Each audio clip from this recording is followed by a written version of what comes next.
नमस्कार। जय हिंद साथियों। स्वागत है आपका आपके अपने YouTube चैनल औदिच एग्जाम प्रिपरेशन पर। फ्रेंड्स, उम्मीद करते हैं आपने थंबनेल ही देख करके वीडियो को क्लिक किया होगा। थंबनेल पर लिखा हुआ है संपूर्ण संस्कृत पेडागोजी, इससे बाहर कुछ भी नहीं। आओ सीखें संपूर्ण संस्कृत पेडागोजी को। दोस्तों, आप सही वीडियो पर हैं।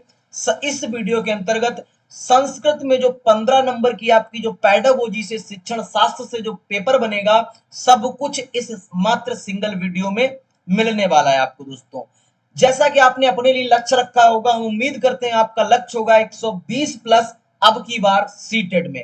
दोस्तों, ये वीडियो आपकी मदद करेगी। आपको पता ही है, सीटेड आपका 16 दिसंबर से लेकर के 13 जनवरी तक संपन्न होना है।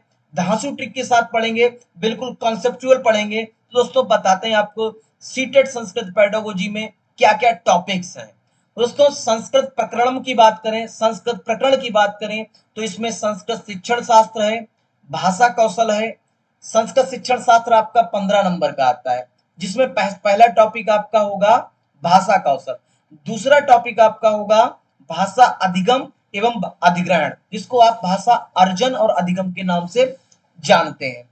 तीसरा टॉपिक आपका होगा बहुभाषिकता, उत्कृष्ट लेखनम, भाषा विकास। ये 3 टॉपिक आपके हो गए। उसके बाद दोस्तों आपका हुआ अधिगम अक्षमता। फिर आपका 5वां टॉपिक होगा कहानी कथन और कविता। फिर दोस्तों मैं आपको बताऊंगा कि वह शब्द जिनको देखते ही आप तुरंत उत्तर पहचाने, पॉजिटिव और नेगेटिव टैग वर्ड। यानी कि आपको कुछ नहीं आता, आपने जैसे ही प्रश्न देखा और आपने तुरंत बता दिया आंसर तो यही सही होगा। तो पॉजिटिव और नेगेटिव टैग वर्ड इस वीडियो के अंतर्गत मैं आपको बताने वाला हूं। साथ ही साथ जैसा कि सभी लोग कहते हैं कि संस्कृत भाषा हमको समझ नहीं आती, तो मैंने कुछ शब्द ऐसे बता लिखे हैं, कुछ ऐसे शब्द समझाएंगे जिसके बाद आपको संस्कृत का पेपर पढ़ने में आसानी, सहजता महसूस होगी, आसानी महसूस होगी, सहजता महसूस होगी। दोस्तों, स्टार्ट करते हैं टॉपिक। पहला टॉपिक आपका है भाषा कौशलम। क्या होता है भाषा कौशलम? दोस्तों, भाषा कौशल को आप ऐसे समझिए जैसे हिंदी का भाषा कौशल पढ़ रहे हो। हिंदी में क्या पढ़ते हो आप? सुनना, बोलना, पढ़ना और लिखना। अरे भैया, यही तो पढ़ते हो। सुबोपली, सुनना, बोलना, पढ़ना और लिखना। यदि आप संस्कृत में पढ़ोगे तो क्या पढ़ोगे? श्रवणम, संभाषणम। संभाषण के स्थान पे वाचनम भी लिख के आ सकता है। श्रवणम, संभाषणम, वाचनम, पठनम और लेखनम। यानी कि संस्कृत में भाषा कौशल कितने? 4। श्रवणम मतलब सुनना, संभाषणम या वाचनम मतलब बोलना, और पठनम और लेखनम। भैया, एक प्रश्न आपका फिक्स है संस्कृत में, यहां से संस्कृत पेडागोजी में पूछा जाएगा कि भाषा कौशल कितने, तो आप कहना 4 होते। कौन कौन से? श्रवणम, संभाषणम, पठनम और लेखनम। फिर दूसरे तरीके से प्रश्न पूछा जाएगा, ग्रहणात्मक कौशलम किम अस्ति। ग्रहणात्मक कौशल कौन कौन से होते हैं? तो आप कहोगे ग्रहणात्मक। अच्छा, ग्रहण कैसे करते हो चीजों को? चीजों को ग्रहण कैसे करते हो? अभी क्या कर रहे हो आप? या तो आप सुन रहे हो मेरी बात को, या जो मैं लिख रहा हूं आप पढ़ रहे हो। तो मेरे जो विचार है संस्कृत पेडागोजी को लेकर के, जो मैं यहाँ पर संभाषण कर रहा हूं, उसको आप श्रवणम और पठनम कर रहे हो। और दोस्तों, चा का मतलब क्या होता है? और। चा का मतलब क्या होता है? और। तो ग्रहणात्मक कौशलम, श्रवणम, पठनम, चा। राइट आंसर इस तरीके से आपका बन जाएगा। अब बात करते हैं दोस्तों अभिव्यक्तात्मक कौशल क्या होते हैं। एक बात बताओ, भाषा को आप अभिव्यक्त कैसे करेंगे? भाषा को रिप्रेजेंट कैसे करेंगे? दोस्तों, हम आपको संस्कृत पेडागोजी समझा रहे हैं, ठीक समझा रहे हैं। हम इसको रिप्रेजेंट कैसे कर रहे हैं? संभाषणम, लेखनम चा, बोलकर और लिखकर, इस तरीके से कर रहे हैं, तो बी आंसर हो जाएगा। थर्ड प्रश्न इस तरीके से पूछा जाएगा कि भाषा कौशलम अंतः संबंधिता अस्ति। तो भाषा कौशल जो होते हैं वो अंतः संबंधित होते हैं, आपस में एक दूसरे से संबंधित होते हैं। यह प्रश्न दोस्तों पिछली बार के सीटेट एग्जाम में पूछा गया, उससे पिछली बार के सीटेट एग्जाम में पूछा गया, उससे पिछली बार सीटेट एग्जाम में पूछा गया। तो हम कह सकते हैं यह दोस्तों वीडियो इतनी इंपॉर्टेंट है, जितना आप एग्जाम में प्रवेश पत्र लेके जाओगे उतना इंपॉर्टेंट इस वीडियो के देखकर जाना है। दोस्तों, भाषा क्रम से नहीं सीखी जाती, ठीक है भैया। भाषा सुनना, बोलना, पढ़ना, लिखना क्रम से नहीं होता है, हर चीजें आपस में अंतः संबंधित हैं। अब एक प्रश्न, ये दोस्तों जो ब्लू पॉइंट मैंने लिख रखा ना, जो ब्लू पॉइंट बना बना के, डायरेक्ट ऐसे प्रश्न आ जाएगा कि भाषा कौशलम अंतः संबंधित, भाषा क्रम से नहीं सीखी जाती। या लिख के आ जाएगा सूक्ष्म पेशीय कौशलम, सूक्ष्म पेशीय कौशल कौन कौन से होते हैं? तो बताओ भाई, जैसे आप माला जब बनाते हो, जब मोतियों को आप पिरोते हो तो क्या करते हो? आप उंगलियों का प्रयोग करते हो। इसी तरीके से लेखन क्रिया के संपन्न करने के लिए आप सारी उंगलियों का प्रयोग करते हो। तो सूक्ष्म पेशीय कौशलम किम अस्ति, तो आप कहोगे सूक्ष्म पेशीय कौशलम लेखनम अस्ति। तो सूक्ष्म पेशीय कौशल लेखनम होता है। अब आप बात आती है आपकी कि पठन समय आवश्यकता, पढ़ने के समय क्या आवश्यक है? सबसे ज्यादा एक पढ़ने के लिए आपके लिए क्या आवश्यक है कि जब आप उसका अर्थ का बोध कर सके। तो पठन समय आवश्यकतम अर्थाबोधा, तो अर्थ का अबोध होना, अर्थ का बोध होना। तो इस तरीके से डायरेक्ट क्वेश्चन बनेंगे। तो श्रवणम वाचनम कौशल का विकास, तो श्रवण वाचन कौशल का विकास कैसे होता है? एक बात बताओ, सुनने और बोलने का विकास कैसे होगा? आप एक्ट करोगे, संवाद करोगे, यानी कि आप अभिनय करो और संवाद करो, आपस में वार्तालाप करो, तो वाचन क्रिया बेहतरीन हो जाएगी। तो इस तरीके से हम कह सकते हैं श्रवणम वाचनम, वाचनम कौशलम विकास अभिनय एवं संवादन। इस तरीके, अब देखो दोस्तों, मैं कभी अम लगा रहा हूं, कभी आहा लगा रहा हूं, इसका मतलब समझो दोस्तों। संस्कृत और हिंदी बिल्कुल सेम है। अम लिख के आए, आहा लिख के आए, कुछ भी लिख, यानी कि किसी भी विभक्ति रूप में आपका शब्द हो, आप बस ढूंढना क्या कि संस्कृत की पेडागोजी, हिंदी की पेडागोजी सेम, आपको बस आंसर पता होना चाहिए। अम लिख के आए, आहा लिख के आए, भवती लिख के आए, विभक्ति रूप में लिखा हो, आप इतना ज्यादा मत सोचो, इतना सोचो कि जो टॉपिक है वो हमारा कहां से लिया गया है। अब बात करते हैं कि भाषा अधिग्रहण, यानी कि भाषा अधिग्रहण संस्कृत में लिख के आएगा तो लिख के आएगा कि भाषा अधिग्रहणम, और हिंदी में लिख के आएगा तो लिख के आएगा भाषा अर्जनम, अर्जन। तो भाषा अधिग्रहण क्या होती है, अधिग्रहण क्या होता है? तो दोस्तों जो भाषा का अधिग्रहण होता है वो मातृभाषा, यानी कि भाषा अर्जन है वो मातृभाषा है आपकी, समाज के द्वारा सीखी जाती है, समाज के द्वारा ग्रहण की जाती है। और भाषा अधिग्रहण का अनुकरण किया जाता है। ये जैसे कैसे, दो बालक हैं, एक बालक ए है और एक बालक बी है। एक बालक के समाज है, बहुत बढ़िया है, उस समाज की जो भाषा शैली है बहुत सौम्य है, सुशील है, बहुत सज्जन प्रवृत्ति के लोग वहां निवास करते हैं। बालक बी है, उसके समाज का जो वातावरण है सौम्य नहीं है, सज्जन व्यक्ति नहीं निवास कर रहे हैं वहां के वातावरण में। तो वहां की जो इन ए बालक और बी बालक की जो भाषा शैली होगी तो अलग अलग हो जाएगी। जो ए बालक होगा उसकी भाषा शैली सौम्य हो जाएगी, क्योंकि वो भाषा को अनुकरण करके सीख रहा है, और बी बालक भाषा को अनुकरण करके सीख रहा है। इस तरीके से भाषा अधिग्रहण जो है वो अनुकरित करके सीखी जाती है। और भाषा अधिग्रहण जो होता है वह सहज होता है। सहज कैसे होता है? अब खेल खेलने गए, एक एक ने कहा बॉल, एक ने कहा गेंद और एक ने कहा गोला। तो क्या हुआ, एक बालक गया क्रिकेट फील्ड मैदान में खेल खेलने, तो उसने गेंद के, उसने बॉल के 3 नाम सीखे, बाल, गेंद और गोला। तो अधिग्रहण बहुत सहज होता है, कहीं भी जी सीखा जा सकता है। बालक ट्रेन में गया तो ट्रेन में जो डिब्बा होता है, जो वॉगी होती है, उसको सीख लिया बालक ने। यानी कि भाषा जो है वो सहज होती है भाषा अधिग्रहण में। और अनौपचारिक रूप से होती, यानी कि कोई रूल रेगुलेशन नहीं, कोई पाठ्यक्रम नहीं, कहीं पर भी किसी भी तरीके से सीखी जा सकती है। तो इस तरीके से प्रश्न आएगा कि भाषा अधिग्रहणम किम भवति, तो आप कहोगे भाषा अधिग्रहणम अनौपचारिकता भवति। तो अनौपचारिक होती है भाषा अधिग्रहणम, अनौपचारिक होती है। अब आया भाषा अधिगम। भाषा अधिगम क्या होता है? तो दोस्तों भाषा अधिगम जो है वो विद्यालय के अंदर सीखी जाती है। जो भाषा अधिग्रहण, वो आप भाषा अर्जन, वो आपकी सीखी जाएगी घर परिवार समाज में, और भाषा अधिगम विद्यालय में सीखी जाएगी। अब एक बात बताओ, जो बात विद्यालय में सीखी जाएगी कहीं ना कहीं रूल भी होंगे, रेगुलेशन भी होंगी, एक पाठ्यक्रम होगा, हाँ भाई होगा। तो भाषा का अधिगम औपचारिक होगा। बच्चा पार्टी अभी तक क्लास को लाइव लाइक वाला बटन नहीं दबाया है ना, तो जल्दी से लाइक वाला बटन दबा दो। ऐसे ही आपको संस्कृत, हिंदी, सीडीपी, ईवीएस हर सब्जेक्ट की एक वीडियो लेके आएंगे, सारे के सारे सब्जेक्ट मक्खन मलाई की तरह बना देंगे। दोस्तों, भाषा अधिगम क्या है? द्वितीय भाषा है और मानक भाषा है। तो भाषा अधिगमः द्वितीय भाषा अस्ति मानक भाषायाः भवति, यानी कि मानक भाषा होती है और द्वितीय भाषा होती है। जो लास्ट क्वेश्चन है दोस्तों, कि भाषा अधिग्रहण सहज और भाषा अधिगम प्रयास पर्यंत। एक बात बताओ, पूर्ण विराम, अल्प विराम, अर्ध विराम, उद्धरण चिन्ह तो अभी तक आप नहीं सीख पाए, तो प्रयास पर्यंत के बाद आप सीख रहे हो चीजों को। और वहां क्या, न पूर्ण विराम लग रहा है, न अर्ध विराम, न उद्धरण चिन्ह। तो भाषा अधिग्रहण सरल हुई, सहज हुई, और ये आपकी प्रयास पर्यंत आई। बात समझ में आई कि नहीं आई? बोलो सर, आ गई। नेक्स्ट प्रश्न दोस्तों, नेक्स्ट प्रश्न क्या, नेक्स्ट टॉपिक चल रहे हैं दोस्तों, बहुभाषिकता क्या है?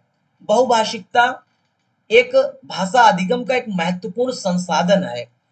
बहुभाषिकता क्या होता, पहले इसको समझाएं दोस्तों। एक बालक राजस्थान का है, एक बालक लखनऊ का है। राजस्थान का बालक है, एक बालक लखनऊ का है, और दोनों दिल्ली में अपनी पढ़ाई करने गए केवीएस विद्यालय में। तो लखनऊ में दरवाजे को कुछ और कहा जाता है, और राजस्थान में दरवाजे को, जयपुर में दरवाजे को कुछ और कहा जाता है। विद्यालय में बालक बैठा था, कक्षा में पठन पाठन कर रहे थे दो बालक।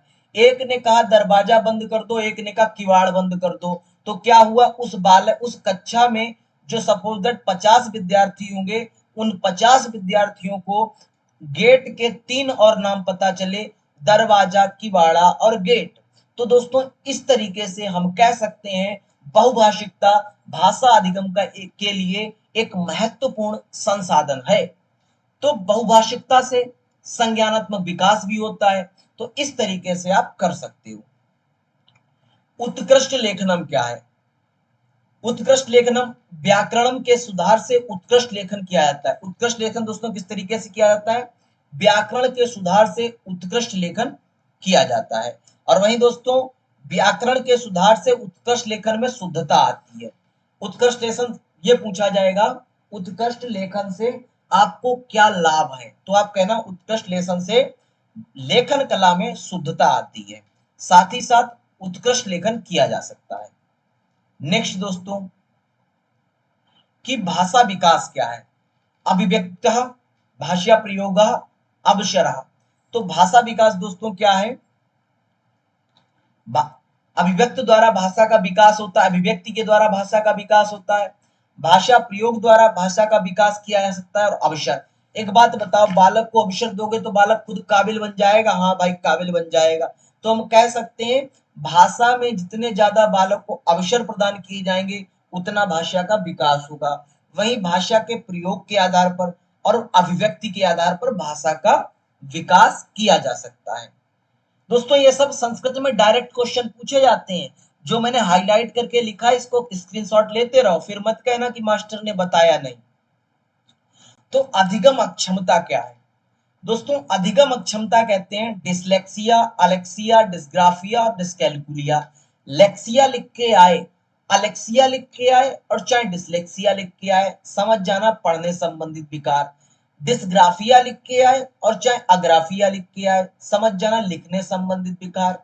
वहीं दोस्तों, प्रेक्सिया लिख के आए, डिस्प्रेक्सिया, इस तरीके से प्रेक्सिया लिख के आए या अप्रेक्सिया लिख के आए, समझ जाना क्या ये बात कही है, लेखन संबंधित विकार की। अब बात करते हैं डिस्कैलकुलिया पे। डिस्कैलकुलिया दोस्तों, कैलकुलेटर से मतलब समझो कैलकुलिया, तो डिस्कैलकुलिया लिख के आए, वर्बा कैलकुलिया लिख के आए, समझ जाना गणित संबंधित विकार। इस तरीके से अधिगम अक्षमता के विकार होते हैं। अब बात करते हैं दोस्तों कि कथा कथनम क्या होता है। भाषा के समग्र रूपम की प्रस्तुति के लिए बालक को मिलती है। कथा कथनम क्या है? भाषा के समग्र रूप का प्रस्तुति बालक कथा कथनम में, कहानी कथनम में जान सकता है। भाषा में कहाँ पे विराम चिन्ह लगेंगे, कौन सी रस छंद अलंकार क्या है, यानी कि भाषा के समग्र रूप को जान सकता है। अपनी संस्कृति को जानने का अवसर मिलेगा बालक को। कविता का प्रयोजन क्या है? प्राथमिक स्तर पर कविता क्यों पढ़ी जाती है, कविता का पाठ में होने का प्रयोजन क्या है। तो आनंद की अनुभूति होना, आनंदानुभूति होना कविता प्रयोजन का एक महत्वपूर्ण लक्ष्य है। वही मैं बात करूं भाषा प्राथमिक रूपम, तो भाषा प्राथमिक रूप संकेत भाषा है, संकेत भाषा है। वही बात करूं अभिव्याप्त कक्षाया, अभिव्याप्त कक्षा को क्या कहते हैं, समावेशी कक्षा कहते हैं, अभिव्याप्त कक्षाया को समावेशी कक्षा कहा जाता है। अब बात करते हैं दोस्तों कि वह शब्द जिन्हें देखकर तुरंत सही उत्तर लगाएं, वह शब्द जिन्हें आप देख करके तुरंत सही उत्तर लगा सकते हैं, यानी कि पॉजिटिव और नेगेटिव टैग वर्ड बहुत इंपॉर्टेंट है, स्क्रीनशॉट ले लेना, स्क्रीनशॉट ले लेना दोस्तों। पेड बैच लेने की आवश्यकता नहीं पड़ेगी संस्कृत की कहीं से, मात्र एक वीडियो देखने के बाद आप काबिल बनने वाले हो दोस्तों, फिर आप सारे के सारे सॉल्व पेपर लगाओ जाकर के। कथा कथनम दोस्तों, जहां पर भी आपको दिख जाए कथा कथनम, तो आप ऑप्शन ढूंढिएगा कि चारों विकल्पों में समग्र रूपम संस्कृति कहीं लिखा दिख रहा है, जहां लिखा दिख रहा है आंख बंद करके लगा देना, सही हो जाएगा। कविता प्रयोजन से यदि प्रश्न में पूछा जाए तो समझ जाना, फिर ऑप्शन ढूंढना आनंदा, आनंदा अनुभूति, आनंदा मूर्ध्यरम लिखा हो, इस तरीके से आप या सृजनात्मकता लिखा हो। कविता प्रयोजन से दो कार्य संपन्न होते हैं, यदि आपको कहीं दिख जाए विकल्प में आंख बंद करके लगा दो और आगे बढ़ जाओ। पठन समय आवश्यकतम, पढ़ने के समय क्या आवश्यक है, तो आपको ऑप्शन में देखना है अर्थाबोध, जहां पर भी अर्थ का बोध दिया हो समझ जाना, सही आंसर है। अब बात करते हैं कुछ ऐसे विकल्प जो विकल्प देख कर ही आप डायरेक्ट आंसर समझ जाना, प्रश्न भी मत पढ़ना। छात्रान अवसर ददात, यानी छात्रों को अवसर देने की बात कही जाए, समझ जाना बिल्कुल सही आंसर है। पाठे रुचिवर्धनम, पाठ में रुचि यदि बात की जाए तो बिल्कुल सही। उत्कृष्ट लेखनम में व्याकरण बढ़िया हो जाती, व्याकरण अच्छी हो जाती है। छात्र का स्व अनुभव धारण करना बिल्कुल सही आंसर हो जाएगा यदि ये विकल्प आ जाए और फिर लगा के आप आओगे तो। वैबध्यपूर्ण गतिविधि, वैबद्य कई विभिन्न तरीके की गतिविधि यदि बालक से कराई जाए तो बालक काबिल बन जाएगा, ये विकल्प दिख जाए तो लगा देना, गलत नहीं विकल्प होता है ये। फिर आता है परस्पर संवादम, परस्पर संवाद की जब स्थिति आ जाए तो समझ जाना बिल्कुल सही आंसर यही है। मुद्रण समृद्धम वातावरण, यानी प्रिंट समृद्ध वातावरण, यानी कलरफुल किताब हो, महर्षि पाणिनि बने हो, पतंजलि बने हो, तो बालक को पढ़ने में रुचि आएगी। पतंजलि ने क्या लिखा, महर्षि पाणिनि ने क्या लिखा, केला को क्या कहते हैं, दिया शलाई को दीप सलाका कैसे बोलते हैं, सब चित्र वाइज लिखा होगा तो बालक पढ़ने में रुचि लेगा। तो मुद्रण समृद्ध वातावरण होना चाहिए, यदि ये विकल्प दिख जाए तो फिर लगाओ, अपना काम निकालो और आगे बढ़ो। मुक्त वातावरण है, जहां पर आपका मुक्त वातावरण हो समझ जाना बिल्कुल सही आंसर है। सूक्ष्म पेशीय कौशलम, सूक्ष्म पेशीय कौशल यदि प्रश्न में आ जाए तो फिर ढूंढना लेखना। ग्रहणात्मक कौशलम कौन कौन से होते हैं, श्रवणम पठनम चा। उत्पाद कौशलम या अभिव्यक्तात्मक कौशलम कौन कौन से होते हैं, संभाषणम लेखनम चा। और भाषा का प्राथमिक रूप क्या होता है, संकेत भाषा, भाषा का प्राथमिक रूप क्या होता है, संकेत भाषा। सबसे पहले बालक संकेत ही तो करता है ना, पहले मम्मी कहने से पहले क्या कहता है, जब उसको भूख लगती है तो रुदन करने लगता है, तो संकेत करता है।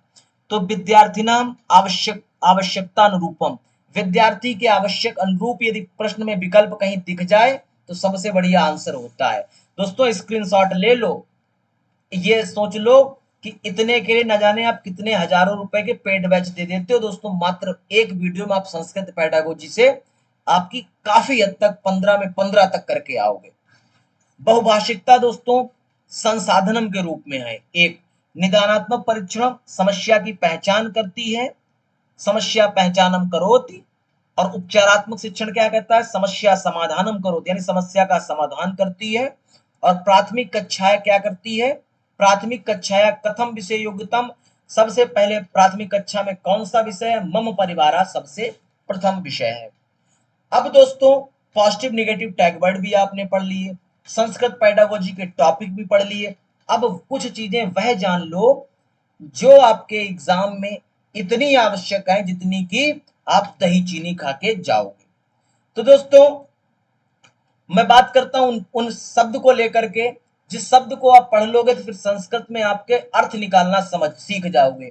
यदि कहीं पर अस्थि लिखा हो तो समझ जाना अस्थि का मतलब है होता है, और नास्ति लिखा हो तो समझ जाना नहीं है, यदा लिखा हो तो समझ जाना जब लिखा है, किम लिखा हो तो समझ जाना क्या और क्यों लिखा गया है, कदा लिखा हो तो समझ जाना कब है, अधोलिखित नीचे लिखा हो, अधोलिखित मतलब होता है नीचे दिए गए, असमीचीन मतलब अप्रचलित हो, अति मतलब कि, समीचीनम समीचीनम मतलब प्रचलित, और चा का अर्थ होता है और अंगा का मतलब ये यहाँ पे या तो आपका लिखा हो इस तरीके से भूतम, भूतम इस तरीके से लिखा हो या भूतम लिखा, दोनों का मतलब एक ही है, और विसर्ग तो आप बचपन से जान रहे हो। तो दोस्तों कैसी लगी वीडियो? यदि वीडियो मस्त लगी हो तो चैनल को सब्सक्राइब करिए, बेल आइकन को प्रेस करिए, क्योंकि दोस्तों मैं आप सभी लोगों के लिए लेके आने वाला हूं इसी तरीके से ईवीएस की पेडागोजी, मैथ की पेडागोजी, हिंदी की पेडागोजी, और साथ ही साथ संपूर्ण सीडीपी, संपूर्ण हिंदी व्याकरण, संपूर्ण मैथ की क्लासेस, और शाम 7 बजे से 8 बजे तक डेली प्रैक्टिस करा रहा हूं संस्कृत की। शाम 7 से 8 डेली प्रैक्टिस कराता हूं संस्कृत की। डेली जुड़िएगा। मिलते हैं दोस्तों एक नेक्स्ट टॉपिक के साथ। धन्यवाद। जय हिंद साथियों।